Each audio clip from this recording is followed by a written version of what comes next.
ጌታቸው ረዳ መስርሕ ምስረታ ሃገረ መንግስቲ ኤርትራ ንባዕሉን ኢትዮጵያ ምድኻም ዝተመስረተ ይኽብል ተዛሪቡ መስርሕ ምስረታ ሃገረ መንግስቲ ኤርትራ ንኢትዮጵያ ምድኻምን ኣብ ምፍራስን ዝተመስረተ ምዃኑ ኣማኻሪ ሚኒስተር ጉዳያት ምብራቕ ኣፍሪቃ ቀዳማይ ሚኒስተር ጌታቸው ረዳ ገሊጹ እቲ ካብ ባንዳታት ተጋሩ ንዓብዪ ዝሰርሑ ዘለዉ ሓደ ዝኾነ ጌታቸው ረዳ ንዝገለጸ ኮሌጅ ሃገራዊ ምክልኻል ኢትዮጵያ ኣብ ዘዳለዎ ዓመታዊ ኮንግረስ ሃገራዊ ድሕነት ኣብ ዘስምዖ መደረ እዩ እዚ ብምስጢር ተተሓዘ ዘይኮነስ ብግህዶ ዝፍለጥ ምዃኑ ብምጥቃስ ነታ ኤርትራና ምንቅስቓስ ናጽነት ዘእተው ሓይልታት ንኢትዮጵያ ከዳኸሙ ዝደልዩ ሓይልታት ምዃኖም ኣዘኻኺሩ ምርጋጽ ህላዊ ሃገር ኤርትራ ኩሉ ግዜ ምስትን ኢትዮጵያ ናይ ምድኻም ስሌት ተተሓሒዙ ዝመጸ ምዃኑ ኣልዒሉ መንግስቲ ኤርትራ ውሽጢ ኢትዮጵያ ዘለዎ ኣፍረስቲ ሓይልታት ብምውዳብን ኣብ ኢትዮጵያ ምንም ዓይነት ምርጋእ ከይህሉ ብምስራሕን ኣብ ልዕሊ ኢትዮጵያ ስጋኣት ድሕነት ክፈጠር መጽንሑ ብተግባር ዝተረኣየ ምዃኑ ገሊጹ ስለዚ ኢትዮጵያውያን ኣብ ውሽጢ ሃገር ኣብ ዘለዉ ጉድለታት ኣተኪሮም ክሰርሑ ከም ዝግባእ ገሊጹ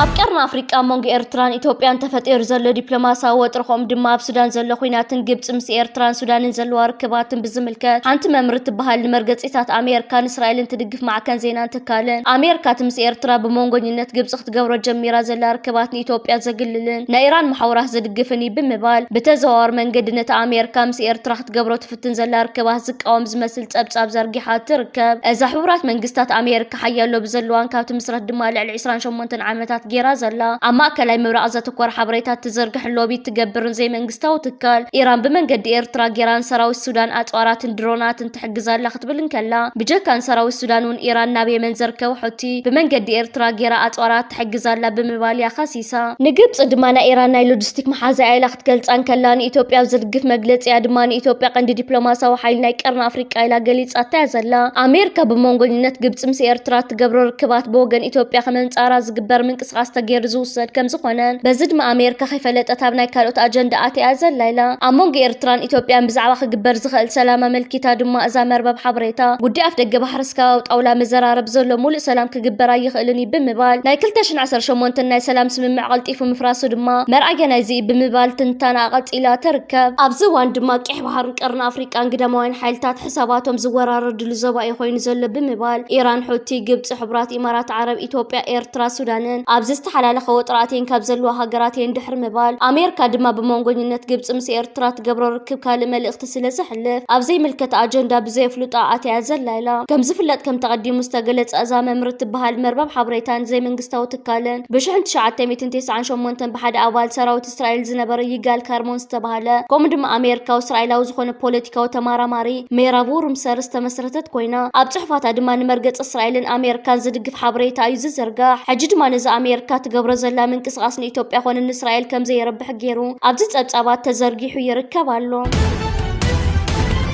ኣብዚ ቅንያት እዚ ጉዳይ ሃገራዊ ኣገልግሎት ኣብ ኤርትራ ብገለ ወገናት ዳግመ ዘራብ ዛዕባ ኮይኑ ይቀላቀል ኣሎ እዚ ሓድሽ ተገዳስነት ንኤርትራ ሰናይ ካብ ዝሓስቡ ወገናት ዝመፀ ኣይኮነን ከም መሳርሕን ዘይምኹን ኬስ ፖሊስታቶም ኢሎም ናሻዕ ከም ዘወጣውጥዎ ሻሞጥ ክግለጽ ይከኣል እቲ ስነ መጎት ቀሊልን ንጹርን እዩ ኣብቲ ከቢድ መድረኻት ዘመናዊ ታሪክ ኤርትራ ማለት ህዝቢ ኤርትራ ዝተመንዘዐ መሰሉን ናጽነት ንምምላስ ን30 ዓመታት ዝቐጸለን ከቢድ መስዋዕቲ ዝሓተተን ቃልሲ አንጻር መግዛእቲ ኣብ ዘካይደሉ ዝነበረ እዋን ብሒም ዘይበላን ተሓባበርቲ ዝነበራን ድሕሪ ናጽነት እውን እቲ ልሙድ ናይ ተጻውኦ ኣጀንዳ ዝተኸተላን ዝኸተላ ዘለዋ ሃገራት ይኹና ኣህጉራውያን ትካላት ብዛዕባ መዋቕር ምክልኻል ኤርትራ ክዛረባ ሕጋዊ ይኹን ሞራላዊ ሓላፍነት የብለንን ኣብዚ ክለዓል ዝግብኦ ሓደ ዓብዪ ሕቶ ኣሎ እቶም ንህዝቢ ኤርትራ ኣብቲ ጽንኩር እዋን ኣስጠለምዎ ሎሚ ከም ሰብ ሰናይ መሻርክቲ ተመሲሎም ዝሓተቶም ዘይብሎም ምኽሪ ክህቡ እሞ ከዓ ብዛዕባ መዋቕር ምክልኻሉ ክልግሱ ዘገርም ነገር እዩ ኣብ ኤርትራ ብዛዕባ ሃገራዊ ኣገልግሎት ዘሎ ሓቅታት ዘየሻሙን ሓቂ ከማይ ንግሆን ምዃኑ ይፍለጥ ፈለማ ምፍናው ኣባላት ሰራዊት ኣብ ኤርትራ ሓድሽ ኣምራ ኣይኮነን መንግስቲ ኤርትራ ብ1992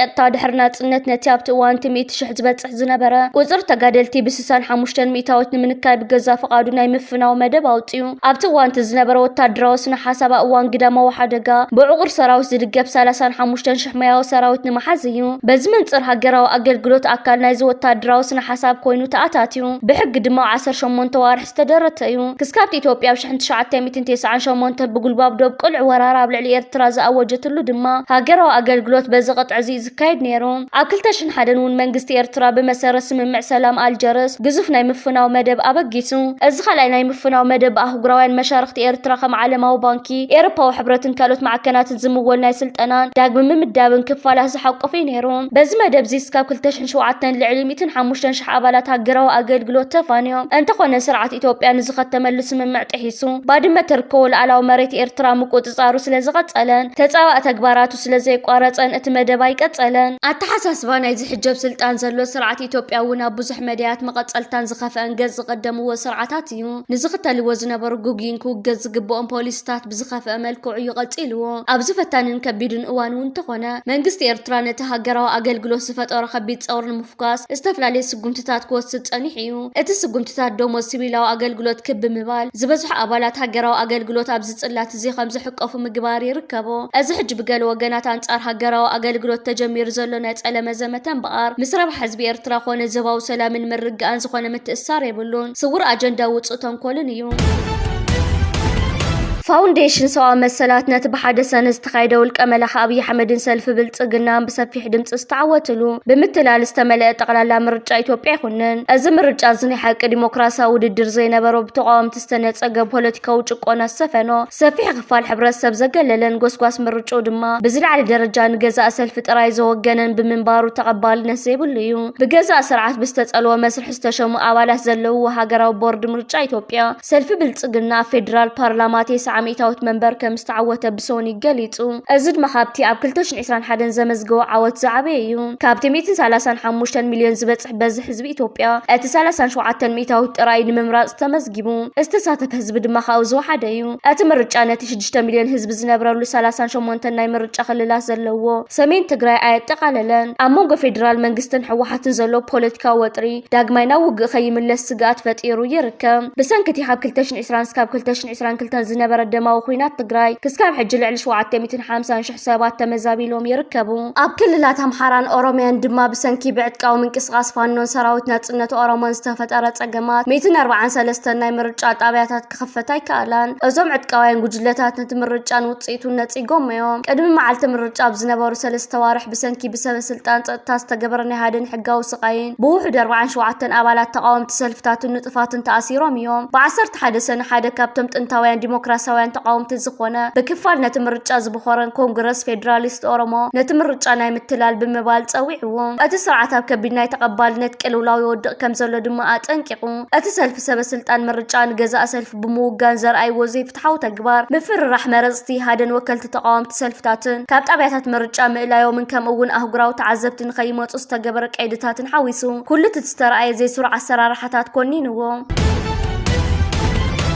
ኣብ ርእሲ ከተማ ቬንዙዌላ ካራካስ ብሰከንድታት ፍልሊ ብዘጋጠሙ ክልተ ሓያላት ምንቅጥቃጥ መሬት ብውሕዱ 32 ሰባት ክሞቱን ከለዉ 700 ሰባት ድማ ከም ዝቆሰሉ ተገሊጹ። እቲ ብ7.5 ማግኒቲዩድ ዝተለክዐ ምንቅጥቃጥ መሬት እስካብ ሕጀብቲ ሃገር ካብ ዝተመዝገቡ እቲ ዝለዓለ እዩ። ህንጻታት ተደርሚሶም ክወድቁን ከለዉ ነበርቲ ነብሶም ንምድሓን እናጎዩ ወፂኦም። ትካል መጽናዕቲ ጂኦሎጂ ኣሜሪካ ከም ዝገለጾ እቲ ምንቅጥቃጥ መሬት እስካብ 22 ኪሎ ሜትር ኣብ ዝበጽሕ ዕንቆት እዩ ኣጋጢሙ። ድሕሪ 39 ሰከንድታት ዘጋጠመ ምንቅጥቃጥ መሬት ድማ ክስካብ 10 ኪሎ ሜትር ዕምቆት ከም ዝነበሮ ተገሊጹ። እቲ ቀዳማይ ምንቅጥቃጥ መሬት 7.2 ተኻልኣይ ድማ 7.5 ኮይኑ ግዝያዊት ፕሬዝደንት ቬንዙዌላ ዴልሲ ሮድሪጌዝ ኣዋጅ ህፁፅ እዋን ኣዊጀን። መዕርፎ ነፈርቲ ተዓፅዮም ኣለዉ። መስመራት ባቡር እውን ስርሖም ኣቋሪፆም። እቲ ቀዳማይ ምንቅጥቃጥ መሬት ኣብ ምዕራብ ከተማ ካራካስ ኣብ ተርከበ ያርኩ እዩ ኣጋጢሙ። ክልቲኦም ምንቅጥቃጥ መሬት ካብታ ርእሲ ከተማ ኣብ ቀረባ ርሕቀት እኳ እንተጋጠሙ ኣብ ብምልእታታ ከተማ ግን ምንቅጥቃጦም ተሰሚዑ እዩ። ገለ ህንጻታት ክናወፁን ከለዉ ተደርሚሶም ዝወደቑ ከም ዘለዉ እውን ተገሊጹ። እቲ ምንቅጥቃጡ ኣብታ ብ1,000 ኪሎ ሜትር ርሕቀት ትርከብ ርእሲ ከተማ ኮሎምቢያ ቦጎታ እውን ተሰሚዑ እዩ። ድሕርቶም ክልተ ምንቅጥቃጥ መሬት ኣብ ብምልእታ ቬንዙዌላ ልዕሊ 20 ድሕረ ምንቅጥቃጣት ተኸሲቶም። እዚ ድማ ኣብ ደቡባዊ ክፋል ሃገር ዝርከቡ ገማግን ባሕሪ ላጉዋርያ፣ ኣርጉዋ፣ ካራባቦንን ፋልኮንን በፂሐሎ። እቲ ምንቅጥቃጥ መሬት ዘጋጠመ ቬንዙዌላ ኣብ ሃገራዊ በዓል ኣብ ዝነበረትሉ እዋን እዩ። ብኣቆጻጽሪ ኣውሮፓውያን ብ1821 እቲ ተቓላሳይ ናጽነት ቬንዙዌላ ሳይሞን ቦሊቮር ንገዛእቲ እስጳኛ ዝሰዓረሉ መዓልቲ ይዝከር ነይሩ بتقلال بسنكت من قطقاط مريت زبصح عنوس زملكت اسكاب حج زرزر حبريتا يوصن سئلتاتن تنقاسقاس مسلتاتن فرسراس ህንጻታትን ኣብ ጎደናታት ዝተኣከቡ ነበርትን ይርዩ እቲ ብ7.5 ማግኒቲድ ዝተለክዐ من ቅጥቃጥ መሬት እስካብ ሕጀብታ ሃገር ካብ ዝተመዝገቡት ዝለዓለ እዩ ሰራሕተኛ ህጹጽ ረድኤት ካብ ዝፈረሱ ህንጻታት ሰባት ንምውጻእ ይጽዕሩ ከም ዘለዉ ተገሊጹ እታ ግዜያዊት ፕሬዝደንት ከም ዝበለቶ እቲ ኣዋጅ ህጹጽ እዋን ተወሳኺ ዓቕምታት ንምርካብን ህይወት ሰባት ናይ ምድሓን ስራሕ ንምቅልጣፍን ክሕግዝ እዩ ክንደይ ሰባት ከም ዝሞቱ እኳ እንተዘይጠቐሳ ንቤተሰብ ግዳያት ግን ምጽንዕናዕ ተመኒን ጎርባብቲ ሃገራት ብራዚል ኤልሳልቫዶርን ኢኳዶርን ሓገዝ ከም ዝገበራ ኣፍሊጠን ከንቲባ ከተማ ቻካኦ ጉስታቮ ዱኬ ክልተ ህንጻታት ከም ዝፈረሳን ትካል ዜና ሮይተርስ ገሊጹ 500 ሰራሕተኛታት ህጹጽ ረድኤት ከም ዝተዋፈሩን 18 ሰባት ድማ ብህይወት ከም ዝድሓኑን ሓቢሩ ሚኒስትር ውሽጣዊ ጉዳያት ወጻኢ ቬንዙዌላ ኣብ ዘውፀ መጠንቅቕታ ህንጻታት ክፈርሱ ስለ ዝኽእሉ ዜጋታት ካብ ገዛ ወጻኢ ክኾኑ ሓቲቱ ናብታ ርእሲ ከተማ ዝኣቱ ነዳድን ኢንተርኔትን እውን ከም ዝተቋረጸ ተገሊጹ ትካል መጽናዕቲ ጂኦሎጂ ኣሜሪካ ከም ዝበሎ ብሰንኪቲ ምንቅጥቃጥ መሬት ቁጽር ዝሞቱ ሰባት 10,000 ክበጽሕ ዝኽእለሉ ዕድል 36 ሚእታዊት ክኸውን ከሎ 100,000 ሰባት ክሞቱ ዝኽእለሉ ዕድል ድማ 4 ሚእታዊት ከም ዝኾነ ገሚቱ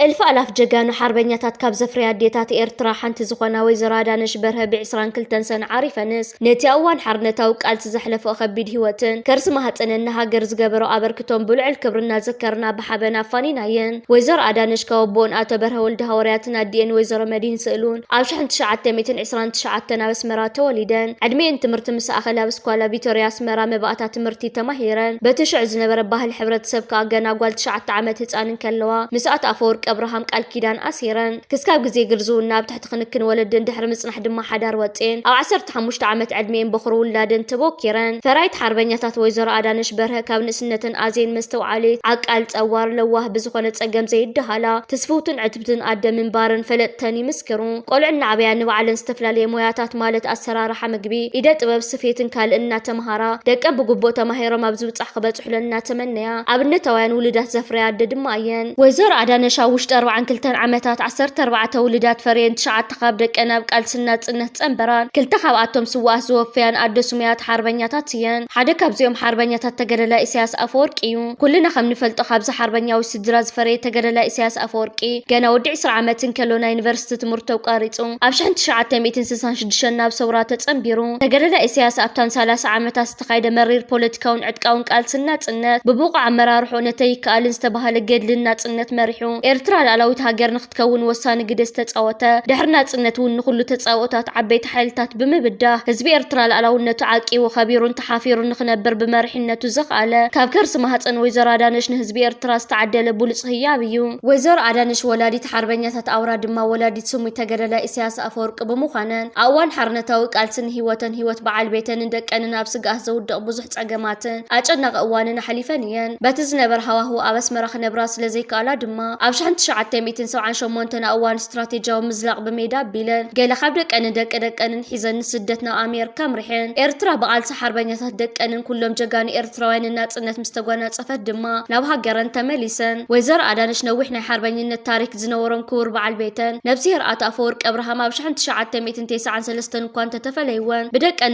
أنا مامي قنص أماد خامن حقوسي ودحر محلاف عدمت أجيبنا مبل 9 شوعتن عدمين كابز عالم بموت تفلين بعسران 4 سنة خلتش 26 دما ولادن بريزيدنت هاجر إيرترا إسياس أفوركي كالو دك أن سدرا بيتن دك عدنن سبسلطان منግስትን ግንባርን መራሕቲ ሃይማኖትን ፈተውትን ኣብ ዝተረኸበሉ ኣብ መካነ መቃብር ጸሎት ብክብ ዝበለ ስነ ስርዓት ሓመድ ኣዳም ለቢሰን